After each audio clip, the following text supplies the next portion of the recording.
Hi, this is Ashley Kay, and in this video, I wanted to talk about, what to do, what to say when initiating contact with your ex, or more specifically, when your ex contacts you.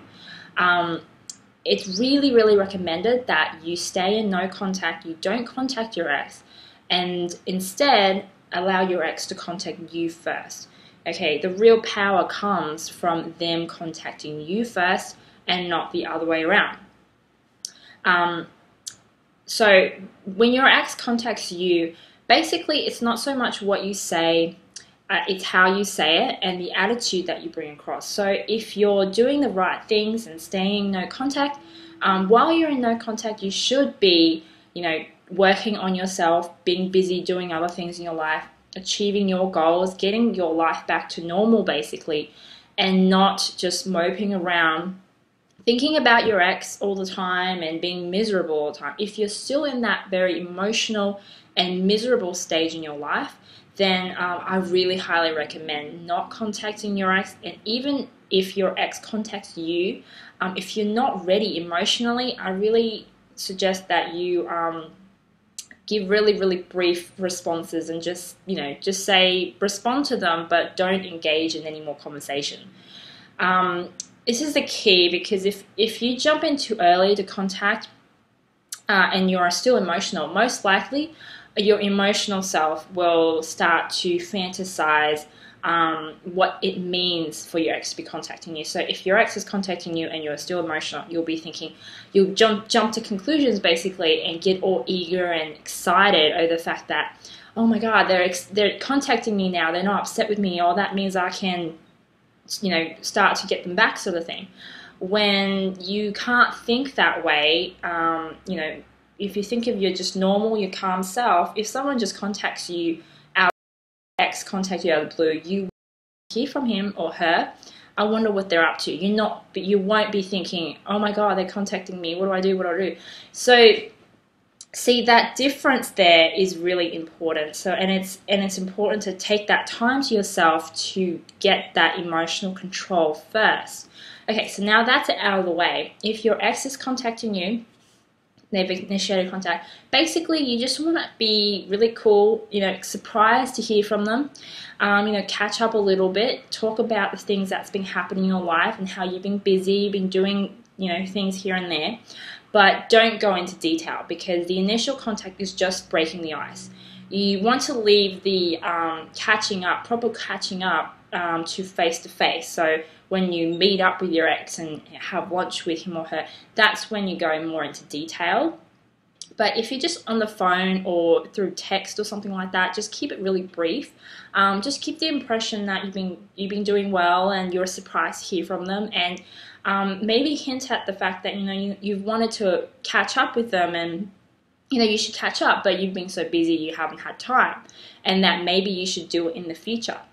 But the key thing here is not to make immediate plans on the initial contact, because if you instantly make plans too soon on the first contact, then it might give the impression that you've been waiting for it.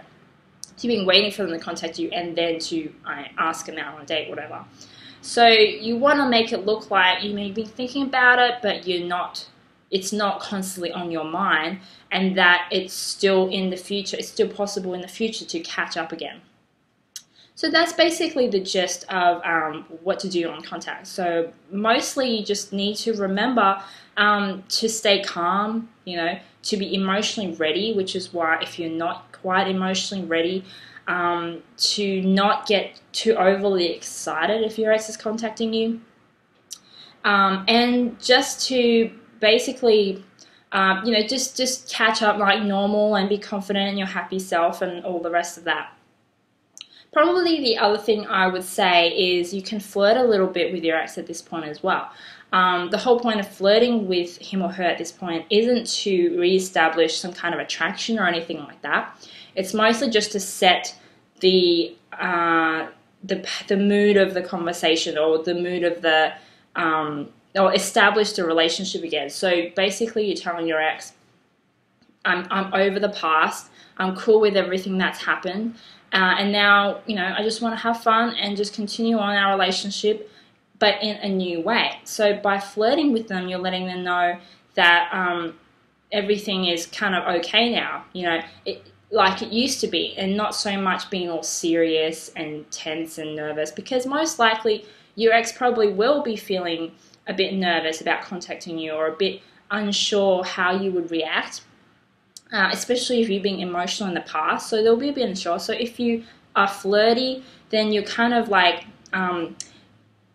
breaking that perception that they would have about you, and you're just easing the tension, making things light and fun again like it used to be. And it tells your ex subconsciously that you're okay now, you're a cool, fun person again, and it's all good. So therefore, they won't have any problems with catching up with you again in the future, which is the most important thing when it comes to that initial contact. But because mostly they're probably testing you to see how you are, what level of control, like what level you're at with the breakup or anything like that. So just be, show them that you are good and that you've passed that test and that you're ready for the next step. So I hope this video has helped you. I will say, if you want to get more information on how to get your ex back and more of my tips and advice on handling your breakup, no contact and all of that, I suggest you go to my website in the description below, and you'll get more information there. So I'll talk to you soon.